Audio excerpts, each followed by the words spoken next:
Hello everyone and welcome to the June 2026 edition of Zenphi Unlocked. I'm Fernanda Lopez and today we're looking at how Zenphi is bringing unprecedented organization to your automated document generation, helping you move from standard flat files to highly structured multi-tab Google Documents. This month we're focusing heavily on content organization and document lifestyle management. We have three major highlights centered around Google Docs tabs, all available right now to all of our users regardless of your current tier.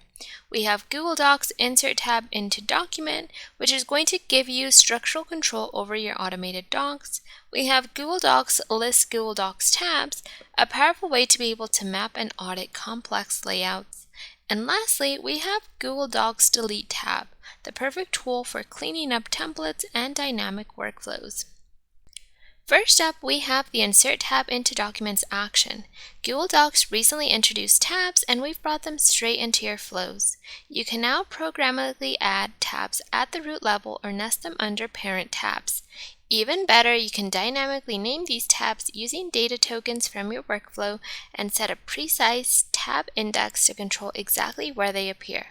It's perfect for generating comprehensive monthly status reports, for example, where every department gets its own designated section dynamically. Simply head on over to Zenphi and you can search for the Insert tab into Document action. Set up your connection to Google Docs, indicate the document ID of the document where you want to add the tab, and then indicate the tab name. For this example, I'll be showing the initiator email address, so this would be the person who triggers the flow, as the tab name. However, as mentioned, you can also provide the parent tab ID or the name of the parent tab if you want to create a nested tab. You also have the option to be able to position where the tab should be inserted. You're able to leave it empty if you want to append it to the end. Let's go ahead and run this flow. Here is our original document with no tabs. We'll go ahead and save and test run.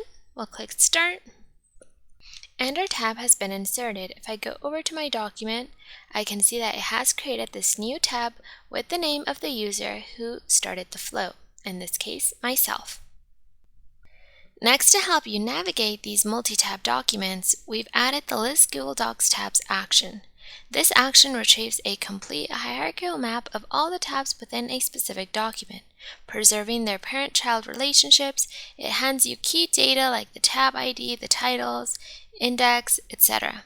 This is a game changer for document auditing, allowing your flow to check and verify that all required sections exist before running automated data entries or even approval steps. This action is called List Google Docs tabs. All you have to do is set up your connection and indicate the document ID. We'll go ahead and add a log to history action so that we can see exactly the information that is provided. You're able to see the tabs, result count, as well as the document ID. So let's go ahead and save and test run.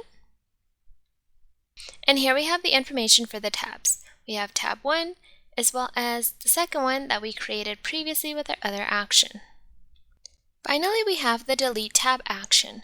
Automation is all about precision, and this action allows you to cleanly remove specific tabs using either their unique tab ID or name, complete with a match case toggle for exact matching.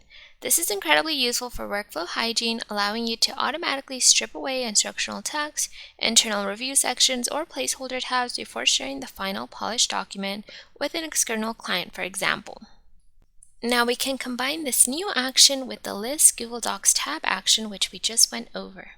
What I can do is simply create a loop. Let's say I want to delete all of the tabs.